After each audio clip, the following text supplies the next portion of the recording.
श्री स्वामी समर्थ. श्री स्वामी समर्थ हे ब्रह्मा विष्णू महेश यांचे जे एकत्र रूप श्री दत्तात्रेय यांचे या कलियुगी तिसरे अवतार. संपूर्ण भारत भ्रमण करून श्री स्वामी समर्थ श्री अक्कलकोट क्षेत्री 1856 या साली आले. तिथेच त्यांचे परमभक्त चोळप्पा महाराज यांच्या घरी त्यांचे 21 वर्ष वास्तव्य होते. त्याच ठिकाणी त्यांनी आपल्या भक्तांना अनुग्रह, उद्धार, चमत्कार या सगळ्या लीला केल्या.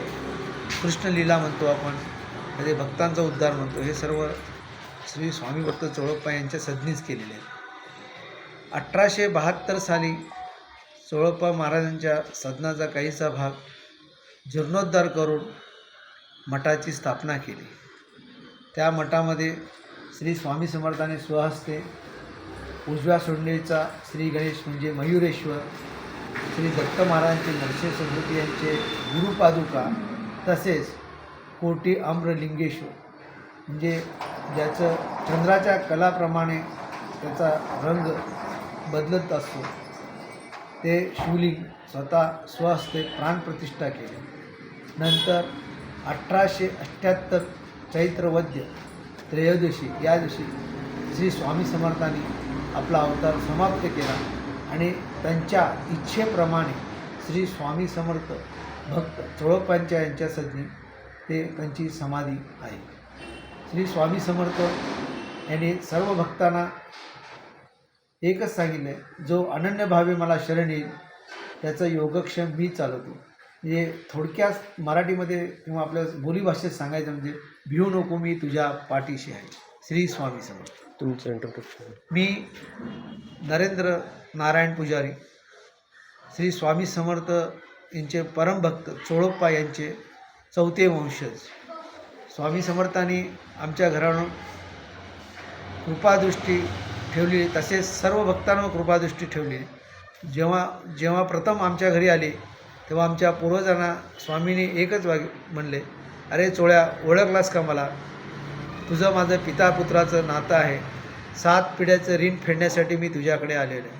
त्यानंतर महाराजांनी अक्कलकोटी 21 वर्ष वास्तव्य करून आजपर्यंत निज वास्तव्य केले. अजून हे पद्मासन स्थित स्वामी समर्थ आमच्या श्री स्वामी समर्थ चोळप्पांच्या घरी सदनी अजून निज वास्तव्य केले. श्री स्वामी समर्थ. सौभाग्य मंदिर की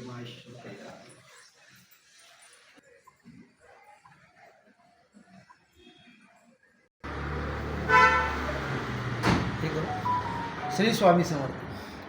श्री स्वामी समर्थ यांच्या आज्ञेनुसार श्री स्वामी समर्थांच्या भक्तांच्या आग्रहासाठी श्री स्वामी समर्थांच्या समाधीमठ येथील नित्यपूजनातील परमसिद्ध झालेले चरणपादुकांचे पाद्यपूजनासाठी मी श्री नाशिक क्षेत्री आले होतो. येथे स्वामी भक्तांचे पूजन, पाद्यपूजन, दर्शन झाले. तसेच विशेष करून श्री बोडके यांचे कांचन स्टे हे आहे, हे स्टे आहे. हे एक राहण्यासाठी एक उत्तम म्हणजे घरगुती म्हणलं तर एक आपण घरात राहिल्यासारखं आहे. ह्याला आपण लॉज म्हणू शकत नाही. एक आपलं एक घरचं एक वातावरण निर्मिती एकदम घरगुती आणि प्रसन्नदायी आणि सगळ्यात महत्त्वाचं म्हणजे पावित्र असलेलं असं हे ठिकाण आहे. श्री स्वामी. अजून काय सांगायचं? काही नाही, बस गणपती तुमच्या दोघांचं महाराजांचं आमच्या इथे स्वागत आहे.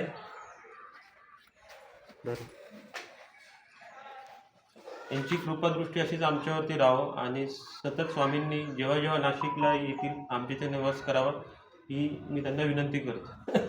श्री स्वामी समर्थ. तिथं गणपतीच्या जवळ घे दोघांचं पाहिजे तर हे असेल. असं करू